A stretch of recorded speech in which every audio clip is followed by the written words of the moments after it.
नरेश अपनी हट्टी कट्टी और सुंदर सजीली नई नवेली दुल्हन को देखकर खुशी के मारे गुब्बारे सा फूले जा रहा था। तभी उसकी माँ कौसल्या कहती है, क्यों रे, बहू में अप्सरा को देख रहा है या किसी हूर को? सीमा को देख रहा हूँ माँ, इसलिए कि इसके सामने तो अप्सरा और हूर भी फेल है। शाबाश, ये तो तूने ठीक ही कहा। मान गया ना कि मैंने तेरे लिए लाखों में एक बहू चुनी है। तभी सीमा कौसल्या को बहुत प्यार से कहती है, माँ जी, अरे ओ माँ जी, तनिक हमारे पेट के बारे में सोचिए ना। क्यों, पेट दुख रहा है क्या? नहीं, कूद रहा है, मतलब बहुत ही भूखा है माँ जी। तू चिंता ना कर, मैं अभी खाना लाई। 4 गरम गरम पूड़ियाँ, सब्जी और 2 रसगुल्ले ले आऊं? उनसे क्या होएगा माँ जी, ज़्यादा नहीं तो 40-50 पूड़ियाँ, 1 जग सब्जी और डोंगा भर के रसगुल्ला ले आइए। इतने सारे खाने के बारे में सुन के नरेश और कौसल्या के तो तोते ही उड़ जाते हैं। कौसल्या इसे मजाक समझती है।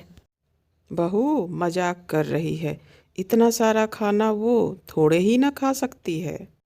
मगर जब सीमा खाने बैठती है तो वो दोनों दांतों तले उंगलियां दबाने को मजबूर हो जाते हैं। सीमा देखते ही देखते सारा खाना चट कर जाती है। यह देखकर नरेश आश्चर्य से कहता है, अरे माँ, ये हूर या अप्सरा नहीं, यह खाना घटकने की मशीन है। अप्सरा सी दिखने वाली बहू इतनी भुक्खड़ निकलेगी, सोचा भी ना था। कौसल्या सोचती थी कि बहू आने के बाद उसे बैठ के खाना मिलेगा, लेकिन यहाँ तो उल्टा ही हो रहा था। वह खाना बनाती और बहू दोनों पैर ठूस ठूस के खाना खाती। माँ जी, सब्जी तो बहुत ही बढ़िया बनी है, 4 रोटियाँ और ले आओ। इतना तो रोटियां खा चुकी हो, और कितना खाओगी? भूख कमी है, इसलिए 4 रोटियाँ और खाऊंगी। सीमा खाना खाती तो आधे घंटे में उसे दोबारा भूख लग आती और वह फिर से खाना खाने लगती। कौसल्या उसे खाना देने से मना करती तो वो फिर बच्चों की तरह रोते हुए कहती,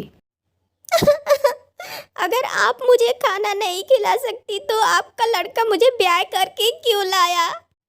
मैं पड़ोसियों के घर जाऊं? माँ जी बताओ, जाऊं क्या? पड़ोसियों का नाम सुनते ही कौसल्या हारे हुए सिपाही के जैसे हथियार डाल देती और भुक्खड़ बहू को मनाते मन ही मन सोचती, ऐसी तो बहू पड़ोसियों में इज्जत का बैंड ही बजवा देगी। और पड़ोसी भी क्या कहेंगे मुझे कि बहू को पेट भर खाना भी नहीं खिलाया जा रहा है मुझसे। यही सोचते हुए कौसल्या ना चाहते हुए भी बहू को खाना बनाकर खिलाती। सीमा रोज 4-4 5-5 बार खाना खाती और महीने भर का राशन हफ्ते भर में ही खत्म हो जाता। यह देखकर नरेश को गहरा अचंभा होता और वह अपने माँ से कहता, अरे माँ, इस पेटू औरत का कुछ करो, इतनी तो मेरी कमाई भी नहीं जितने का घर में राशन लग जाता है। हथनी ने 7 फेरे लेकर गृह प्रवेश किया है बेटा। अब तो रो या हंसो, इसे तो पालना ही पड़ेगा। इस तरह नरेश भी सब चुपचाप देखने लगता है। सीमा खा खा कर मोटी होने लगती है और एक समय ऐसा आता है कि खाना खाकर खुद से भी उठना मुश्किल हो जाता है। जरा हाथ तो देना जी, उठा नहीं जा रहा। उठा नहीं जाता तो खा खा कर इतनी मोटी क्यों हो रही हो? क्या करूँ जी, बार बार भूख लगती है तो खाना ही पड़ता है। पर आप चिंता ना करें, करवा चौथ के दिन मैं जरूर व्रत रखूंगी। तू तो रहने ही दे। तू अगर व्रत रखेगी तो तेरे हथनी जैसा तोन मुझे बद्दुआ देगी, मोटो कहीं की। फिर एक समय ऐसा भी आता है जब कौसल्या सीमा के भुक्खड़ स्वभाव से काफ़ी तंग आ जाती है और उससे मुक्ति पाने का मार्ग खोजने लगती है। बहू को मायके छोड़ आऊंगी तो बेइज्जती होगी, क्यों ना मैं ही मायके का रास्ता पकड़ूं। भुक्खड़ बहू खुद खाना बनाएगी तो अक्कल आएगी। यही सोचकर वह अपने मायके जाने को तैयार हो गई। बेटा नरेश, मैं कुछ दिन के लिए तेरे मामा के यहाँ जा रही हूँ। अरे तुम चली गई तो इस हथनी को चारा कौन डालेगा माँ?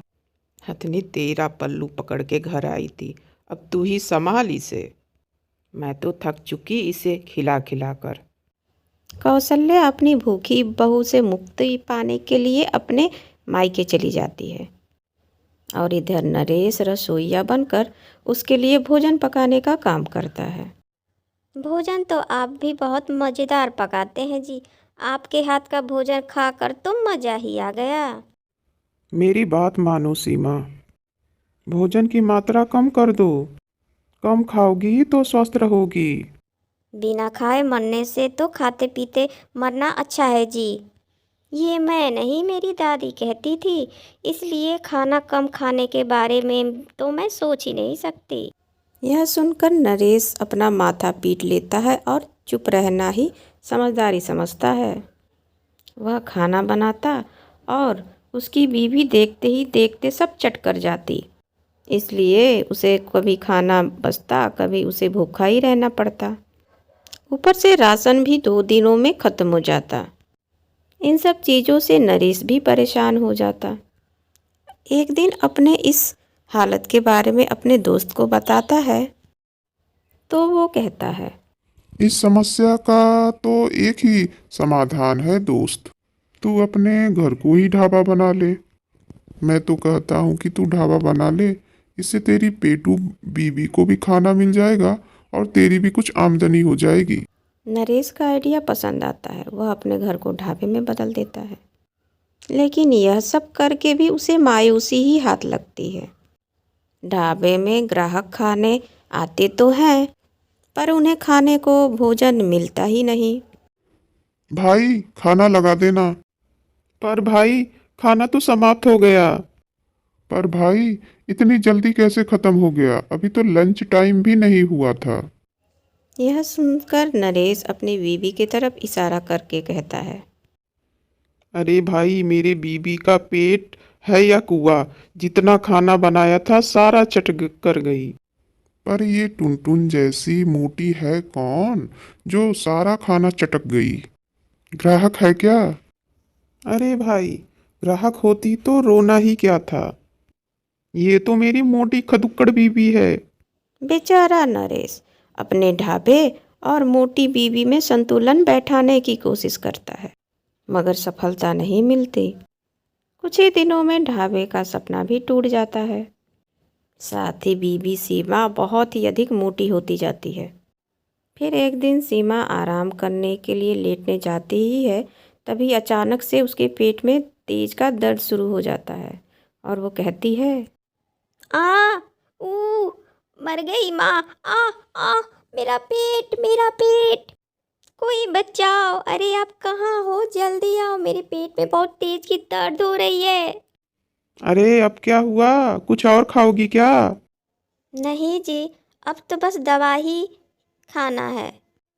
जल्दी से डॉक्टर के पास ले चलो। डॉक्टर सीमा की जांच करते हुए कहता है, देखिए आपका मोटापा आपके रोग का जड़ है। अभी से कम खाना शुरू कर दीजिए और नहीं तो शमशान जाने की तैयारी कर लीजिए। नहीं नहीं नहीं, अभी मुझे मरना नहीं है। अब से मैं खाना कम कर दूंगी। तो ठीक है, और ये दवाइयाँ खाइए और आगे से खाने के लिए नहीं सेहत के लिए खाना खाइए।